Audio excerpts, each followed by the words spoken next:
តើប្រិមិត្តធ្លាប់ទទួលបានសារ SMS ដូចនេះដែរទេបើធ្លាប់ទទួលបាននោះតើន័យឯកជនរបស់ប្រិមិត្តត្រូវបានគេលួចហើយសូមស្ដាប់ឲ្យចប់ដើម្បីការពារខ្លួន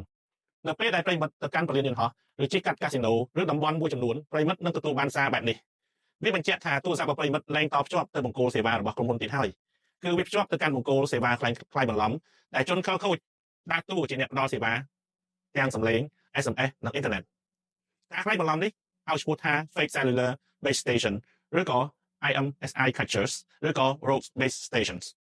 វាបង្កឲ្យមានហានិភ័យខ្ពស់ណាស់ដល់សន្តិសុខជាតិនិងបុគ្គលនេះគឺជាហានិភ័យមួយចំនួនដែលខ្ញុំដឹងបាទជនល្មើស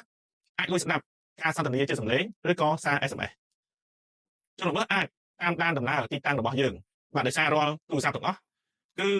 វាមកជាមួយនឹងលេខសម្គាល់របស់វាមួយគេហៅថា IMEI ហ្នឹងណាបាទមកពី International Mobile Equipment Identity លេខនេះគឺមិនអាចដូរបានទេមានន័យថាជនល្មើសអាចតាមដានដំណើររបស់យើងបានដល់យើងមិនដឹងខ្លួនបាទដោយសារពេលយើងភ្ជាប់ទៅ base station គឺទូរស័ព្ទរបស់យើងគឺផ្ញើ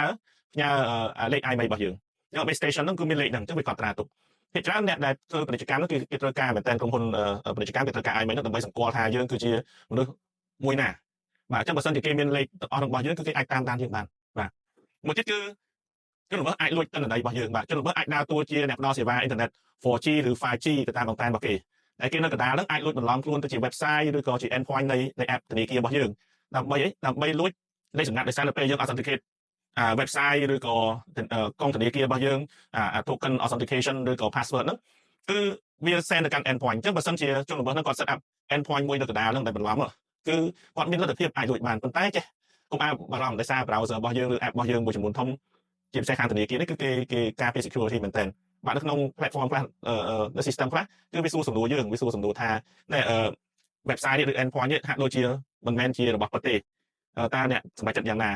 ប៉ុន្តែយើងភាគច្រើនតែខ្ជិលមែនទេ load មកឃើញ yes and no ភាគច្រើនយើងខ្ជិលអានយើងចុចលើ yes ពេលចុចលើ yes ហ្នឹងគឺយើងបានសម្រេចចិត្តតភ្ជាប់ទៅកាន់ website ដែលមិនមែនជា website ពិតតែមើលទៅដូចពិតចឹងតែអ្នកដែលគាត់ប្រើសេវាហ្នឹងគាត់ set up proxy នៅកណ្ដាលអញ្ចឹងនៅពេលដែលយើងបើក website ហ្នឹងវាទៅទាញ website មែនតើមកដល់ពេលយើងដាក់ password គឺវាចាប់ password យើងបានហើយវាបញ្ជូន password យើងបន្តទៅ website authenticate ឲ្យទៀតអញ្ចឹងវាដើរតួជាកណ្ដាលហ្នឹងលួចមើលនៅអីព័ត៌មានរបស់យើងទាំងអស់បាទមួយទៀតគឺដែលអាក្រក់ជាទីបំផុតហ្នឹងគឺនៅពេលដែលគេធ្វើ base station របៀបហ្នឹងគឺវាមានការរអាក់រអួលលើសេវាកម្មបាទអ៊ីនធឺណិតអត់ដើរបាទពេលខ្លះយើងហើយពេលខ្លះខលអត់ចេញបាទអត់សេវាកម្មបាទដោយសារ user ច្រើនពេកទៅអា base station អា software របស់វាហ្នឹងអត់អាច handle បានវាធ្វើឲ្យមានអីទៅបានការរអាក់រអួលបាទចុងក្រោយបង្អស់នេះគឺគេអាចបោកប្រាស់តាមវិធីផ្សេងៗទៀតហើយមកចាំមើលគេពេលដែលគេផ្ញើសារមកគេបន្លំយើងបានតាគេបន្លំលេខទូរស័ព្ទផ្លូវការណាមួយក៏បានដែរបាទបន្លំជាសារផ្លូវការរបស់រដ្ឋឬក៏ស្ថាប័នធនាគារណាមួយឬក៏ចេញពីអី Telegram ឬ Facebook ដែលមានលេខតំណភ្ជាប់ឲ្យយើងចុចទៅដើម្បី reset password ឬក៏ដាក់ password ចូលហ្នឹងសិតតែជារបស់គេបាទហើយមួយទៀតគឺសារខ្លះណែនាំយើងឲ្យទៅវិនិយោគគម្រោងបោកប្រាស់បាទអញ្ចឹងដើម្បីការពារខ្លួនរបស់យើងសូមជៀសវាងការភ្ជាប់ទៅកាន់បណ្ដាញដែលមិនស្គាល់ឬគួរឲ្យសង្ស័យប្រើកម្មវិធីទំនាក់ទំនងណាដែលប្រើប្រាស់ encryption ខ្លាំងដូច Cool App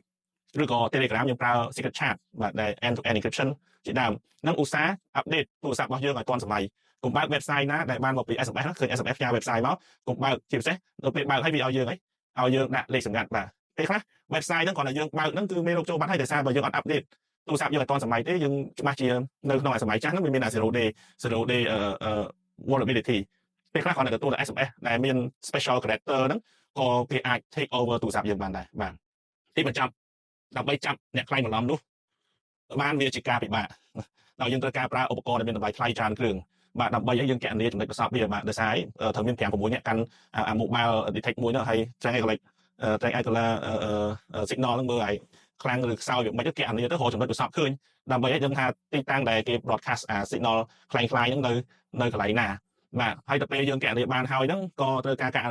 សហការគ្នារវាងអង្គអនុវត្តច្បាប់ដែរព្រោះថា